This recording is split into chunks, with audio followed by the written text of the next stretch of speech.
which doesn't solve our problems, but it transforms the way we look at our problems. And of course, in solving any problems, the first and the most important thing is to be able to see them in the right light, not to be overwhelmed by them, not to be frightened by them, and to see them clearly, and to know that they are problems that can be solved, that we have choices.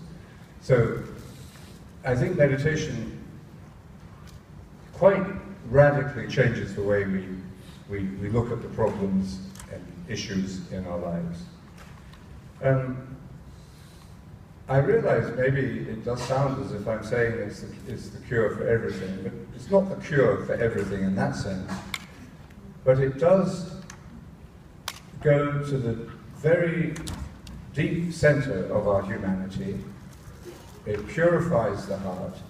It brings about a clarity of mind that does allow us to deal with these issues in ourselves, in our relationships, in our social life, in our international connections, in a way that nothing else does. I mean, as Peter was speaking with a group of other world leaders on the financial crisis at the IMF conference a few weeks ago, and he made a very clear and powerful witness.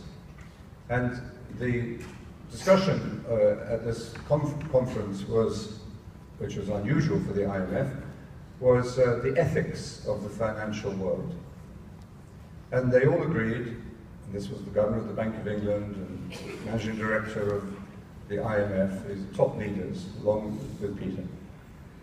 And they all agreed that there was an ethical crisis, and that this ethical crisis was threatening the very foundations of the global financial system, because it was eroding trust, and there is no business, no finance without trust.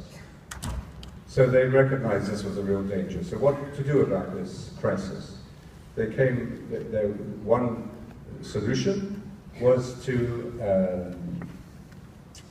is regulation, with punishments for people who break the rules.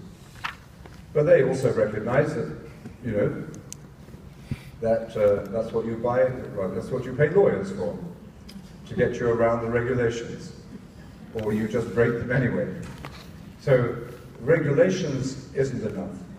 They also realized and accepted that personal transformation at a personal level, this transformation of consciousness, awareness, of conscience, whatever you want to call it, at a personal level was necessary.